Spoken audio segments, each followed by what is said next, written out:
topic then and look at what the City of London has been up to. Yes, indeed, because yesterday was the 24th of June, and that was the feast of the Nativity of St. John the Baptist, observed by very many denominations of Christians, and also referred to as Midsummer's Day, which is of great significance to Freemasons. Now, in 1717, the Grand Lodge of London and Westminster, which is now the United Grand Lodge of England, was formed by Freemasons on St. John's Day. Now, this remains the date upon which the two sheriffs of the Corporation of the City of London are elected each year, a timely reminder of the tangled web woven across the architecture of the state. Now, the corporation's website explains that the City of London sheriffs play an important role both in promoting and enhancing the rule of law and links between the City of London Corporation and the judiciary at the Old Bailey.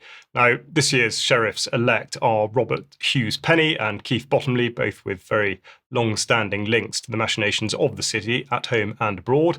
And as the press release notes, they act as, quote, ambassadors for the UK-based financial and professional services industry by promoting the UK as a place in which to do business, end quote. So exactly what sort of enhancements is the rule of law benefiting from, one might ask. Now, with regard to the Old Bailey or the Central Criminal Court, quote, the City of London Corporation owns and administers the building.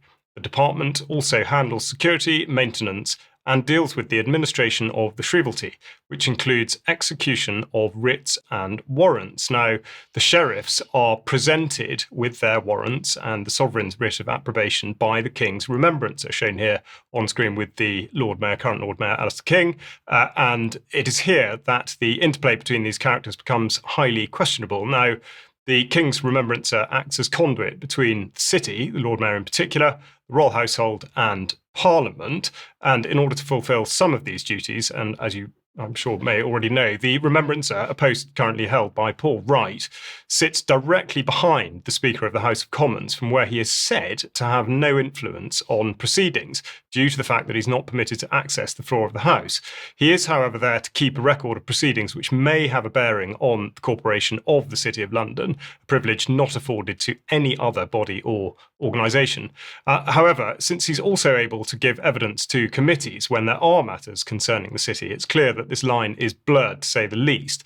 Now, the Remembrancer has the ears of the Lord Mayor of London, the Corporation of the City of London, the Speaker of the House of Commons, and the Sovereign, all at the same time. And on top of all of this, the Remembrancer sits on the executive leadership board of the corporation, which is, quote, responsible for aligning strategy and connecting plans across all the organisations which make up the City of London Corporation. Now, also on the board are, among many others, the Private Secretary to the Lord Mayor, but particularly the Director of the City of London Police Authority and the City of London Police Commissioner. Now, this is hardly a new problem. Disraeli saw it in 1875, and he certainly hasn't been the only one. But he said back then during a debate, in regard to the office of the Queen's Remembrancer, the House is aware that the Judicature Commission recommended that the office of Queen's Remembrancer should be abolished, and afterwards there was a Treasury minute on the same subject, which bound the government to take some steps in the matter. Now, needless to say, 150 years on, nothing was done, and the corruption persists. Okay, thank you, Charles. So let's move on then. Back to you, Sandy. And